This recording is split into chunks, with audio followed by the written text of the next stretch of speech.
Hello, welcome back to Planet Zoo. This is Martini4. We are back here at Umpqua Valley Zoo, and we are building a habitat for the Alpine Ibex.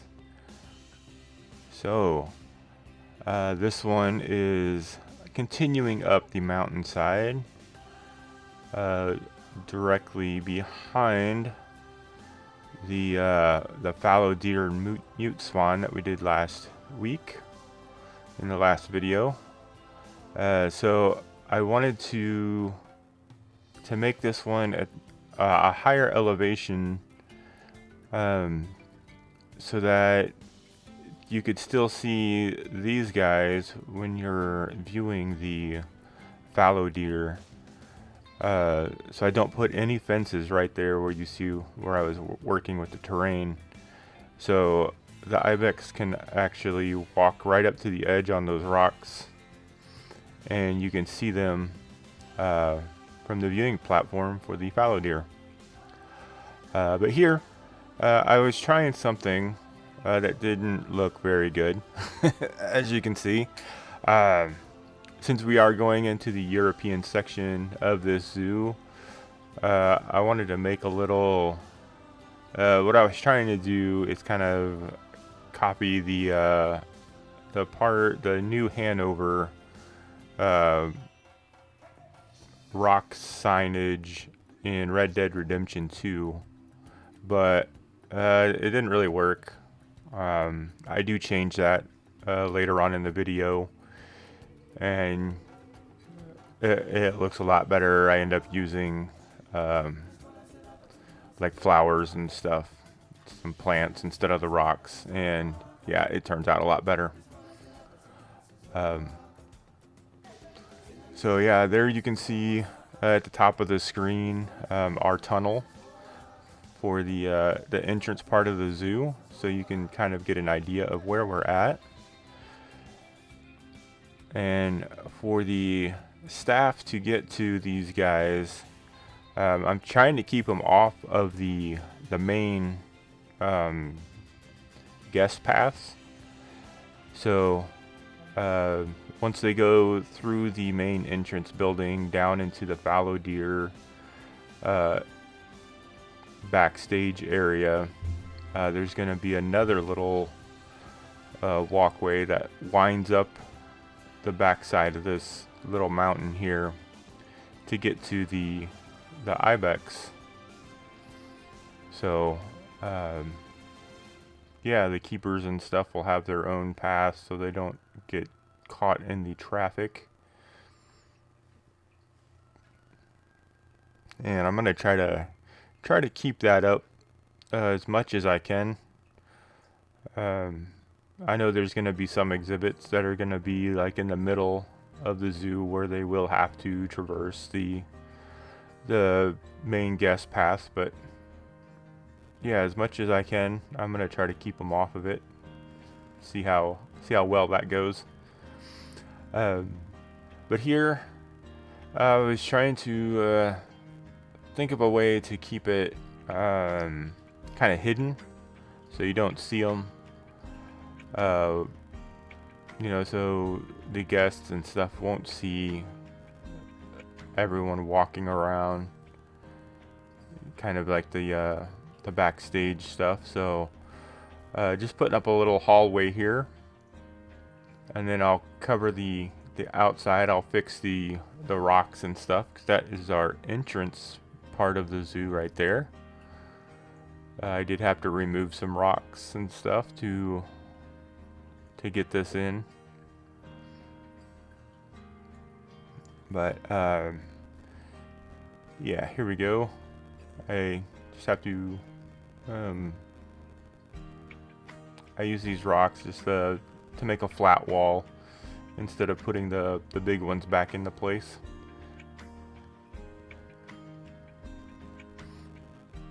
And I do a lot of terrain work in this one. Since it is going up, it's going up a pretty steep hill. Trying to get this in so that it makes it look a little more natural, and without, you know, a huge steep walk for everyone to go up, especially on the guest side of things. That pathway over there was a little tricky to get smoothly, and I don't want to use stairs if I don't have to. So here, still working with the staff part. I tried something a little bit different here. Instead of just covering the top with, you know, concrete or plaster, I wanted to put a little skylight on this staircase just to see what it would look like. So the width of it was kind of off, so the glass panels didn't quite fit exactly. So I put on those little edge trim pieces and then just lined the glass up in the middle, and yeah, I kind of like it. I still hide it from view from everyone down below and everything, but as you look at it from above, you can still see the glass skylight, and it gives them light as they're walking up the stairs instead of putting in light bulbs and stuff. Alright, so we're working on the backstage barn area for these guys. Using the Alpine pieces just because they are the Arctic pieces, because they just look they're really good looking pieces. I really like using them.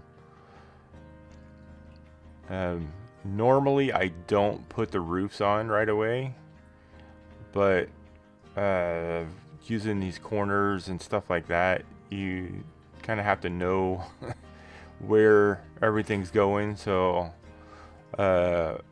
rather than making the mistake of building everything and detailing it all and then realizing that the roofing doesn't work, I opted to make the roof first, which is a good thing, because this right here, I had to just go ahead and build some walls out because the roof didn't really go together the way I had planned.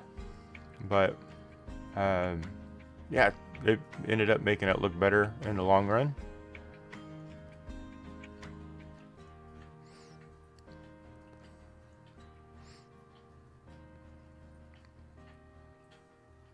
And I really like just putting the how you can put the roof pieces through each other and just make these little dormers and whatnot. Takes me back to playing The Sims. I'm sure just about everyone has played one of those games at one point, and how horrible it was in the first few editions of that, trying to build roofs and stuff.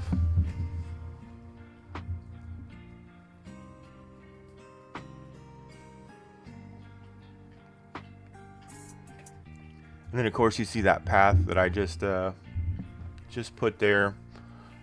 I wanted to make sure I had a staff path that's going to continue up the mountain. It doesn't go anywhere right now, but it will continue up to the next habitat that we end up building up a little bit higher and over. It's actually going to be on top of the tunnel. So here's the new version of the Europe sign. I think it looks a lot better than the rocks that I had.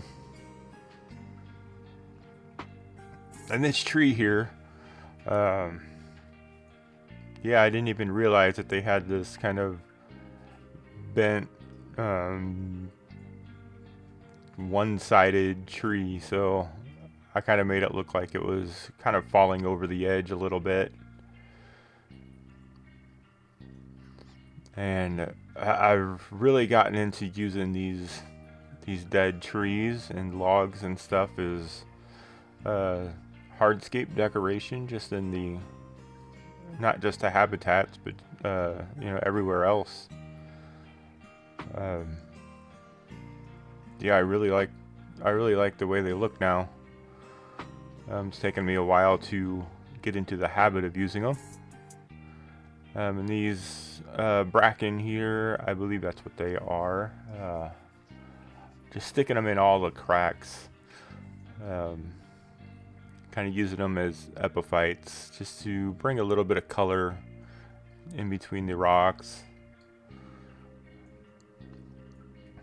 I know in these, especially around here, they grow on the sides of like cliffs and stuff. So just trying to emulate that. And when I think of Europe, I think of like fields of flowers for whatever reason. I don't know why, just like meadows, I guess. So I use a lot of these little flowers to just cover the ground. I'm trying to use, I don't remember what those guys are called, but they're pretty cool little plants as well.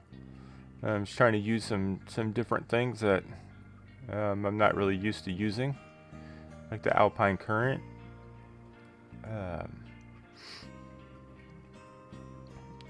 Yeah, everything's starting to come together. It's getting a little bit easier to do some of this stuff.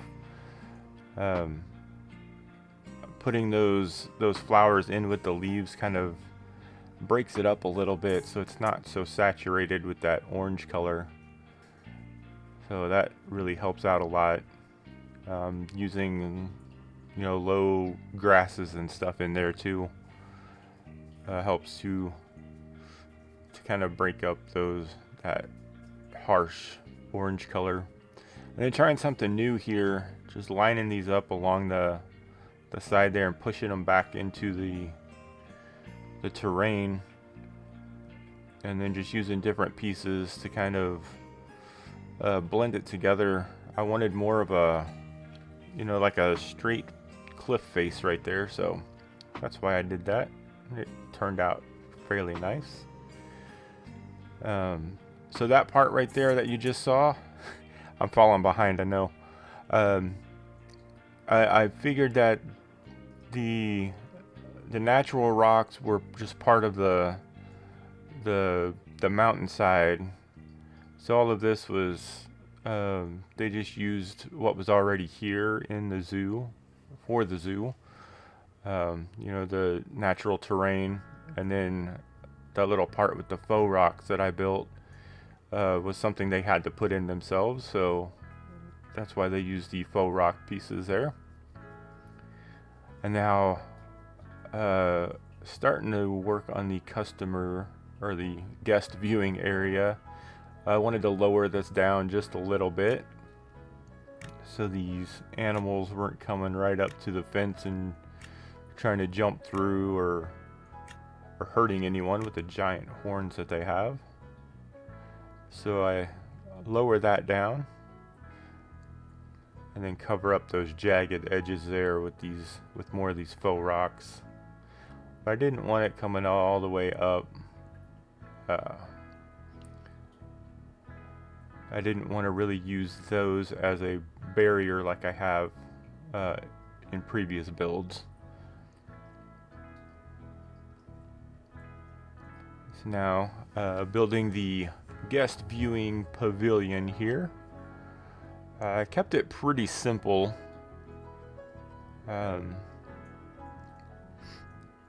Just using the walls as a guide to line everything up. And then pretty much just using these large wooden posts with the smaller pieces here is kind of the I can't remember the name, the balustrade, whatever it is. But yeah, that's pretty much the fencing part. And then here you see I'm using these screens to fill out these areas here, and then I can put in custom signage all the way across the top of this, which I used Canva to make a bunch of different signs. And ZSHPlays has a great video on how to make custom signs at different sizes, and then using a website to split your creations into smaller sections so that they go into each screen, but make one large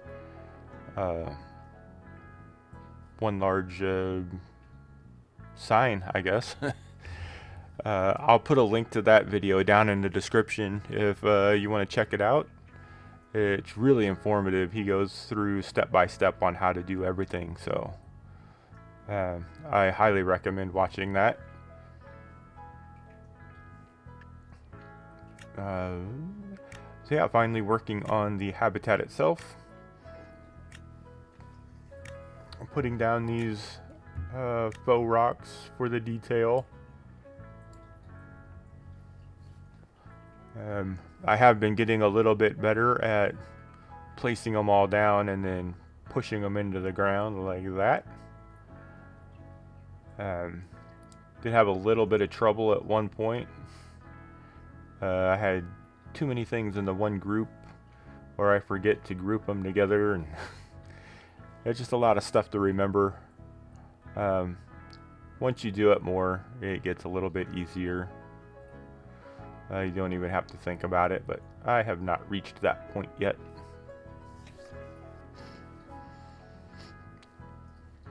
And here I am putting in more dead trees and stuff, just some decoration, something for these guys to jump around on and over. I don't think they actually do, but you know, if it was a real zoo with real animals, they probably would.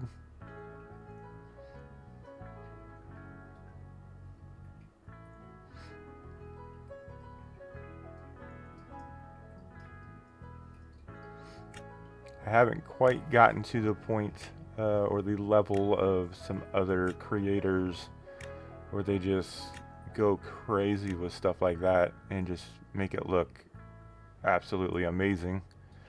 I have quite a bit of patience for some things, but stuff like that, there's a lot of twisting and tweaking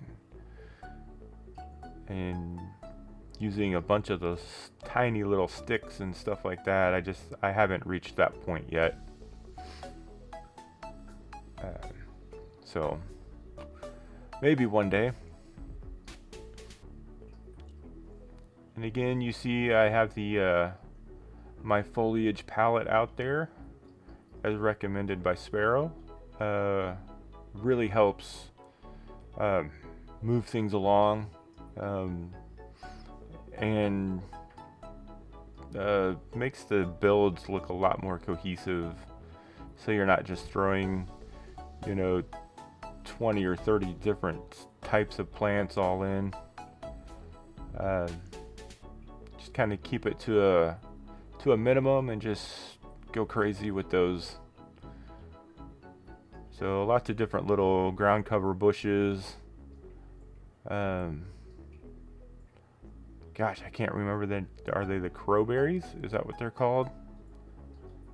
I forget, and I don't have it up in front of me. So sorry if I used the wrong the wrong words there. I always, as I'm playing, I don't want to say I read things differently, but I make stuff up in my head that's funny to me, and then I confuse myself on the actual pronunciation of stuff, so then I end up messing things up as I'm recording my voiceovers here. But that's how I am. Kind of weird, but we all are a little bit weird in our own ways. And again, using these bracken and stuff to fill out the little cracks.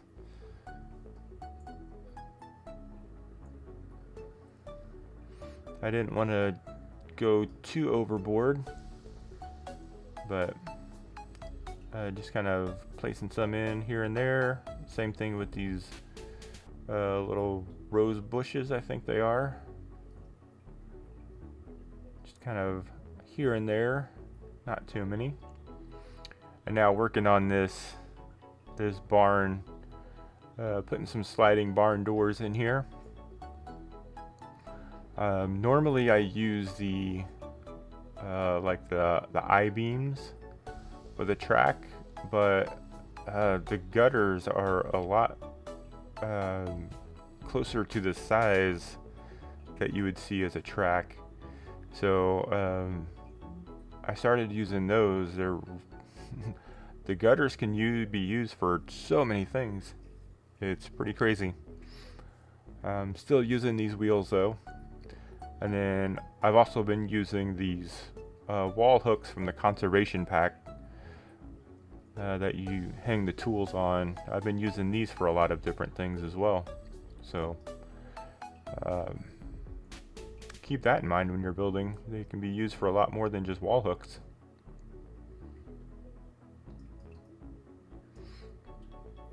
And then just putting a little bit of trim on the doors. I know it looks kind of weird going over the brackets there, but you don't really notice it in the long run. Man, I've got to admit, I've built quite a few things here lately, remodeling our house, and I've ended up doing stuff like this where I put the hinges on and then go back and I do the trim, and I end up having to put trim over hinges, and it still looks okay. So opening the doors for these guys, thought that looked pretty nice. I do go around and I put trim on all the windows and stuff too. And inside, just really simple fences, building some stalls for these guys to sleep in. The doors for them, didn't quite have enough room because it hit the ceiling, but I went above and it doesn't clip into anything other than the ceiling. There is some space. There's a staff room up there, but it's up higher. It sits up higher than the actual ceiling / floor.